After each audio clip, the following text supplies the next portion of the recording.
Hello बच्चों, चलिए प्रश्न को समझते हैं। 8 किलोमीटर त्रिज्या की वृत्तीय कक्षा में घूम रहे उपग्रह का परिक्रमण काल 1 घंटा है। 4 किलोमीटर त्रिज्या की वृत्तीय कक्षा में घूम रहे एक अन्य उपग्रह का परिक्रमण काल क्या होगा? हमें परिक्रमण काल की गणना करनी है जब उपग्रह की त्रिज्या 4r हो। मुख्य अवधारणा में हम देख सकते हैं कि किसी उपग्रह के चारों ओर घूम रहे किसी ग्रह के चारों ओर घूम रहे कोई भी कृत्रिम या प्राकृतिक पिंड उपग्रह कहलाता है। इस प्रकार से माना कि पृथ्वी है और इसके केंद्र से r त्रिज्या की दूरी पर कोई उपग्रह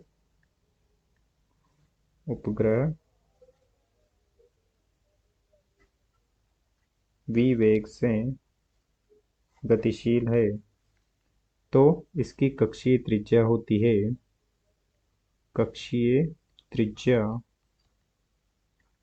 v बराबर होती है वर्गमूल g me, जहाँ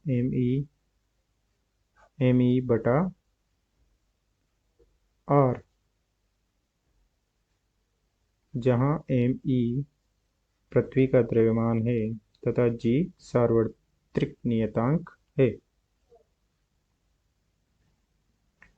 तथा यह उपग्रह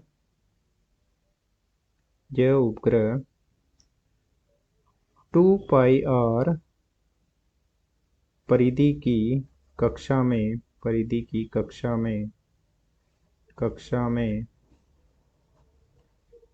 कक्षीय चाल v से गति कर रहा है तो उसका आवर्तकाल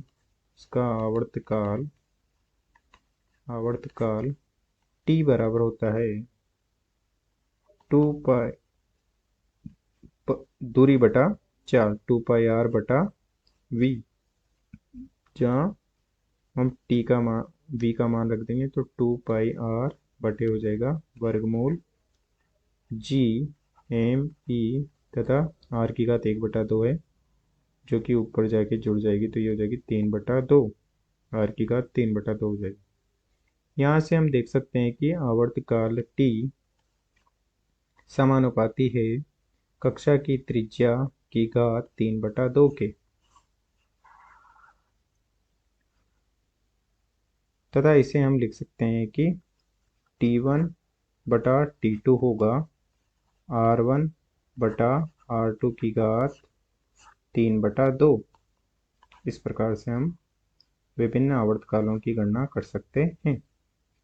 अब चलिए प्रश्न को हल करते हैं। प्रश्न में दिया गया है कि जब त्रिज्या r1 बराबर r है तो आवर्तकाल t1 बराबर 1 घंटा है।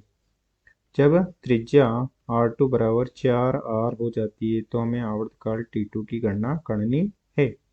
तो यहाँ से हम लिख सकते हैं t1 बटे t2 बराबर हो जाएगा r1 बटे r2 की घात 3/2 और ये हो जाएगा r बटे 4/r की घात 3/2 और ये हो जाएगा t1 बटे t2 और r से r कट जाएगा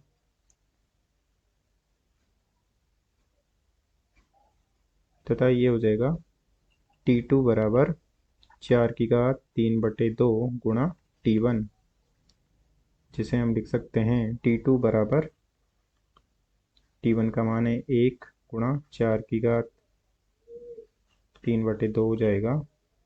t2 बराबर हो जाएगा 4 की घात 3/2 हो जाएगा 8 और ये हो जाएगा t2 बराबर 8 घंटे। इस प्रकार हम आवर्तकाल की गणना कर सकते हैं। अतः दिए गए प्रश्न को हमने हल कर दिया है। आशा करते हैं आपको समझ में आया होगा। धन्यवाद।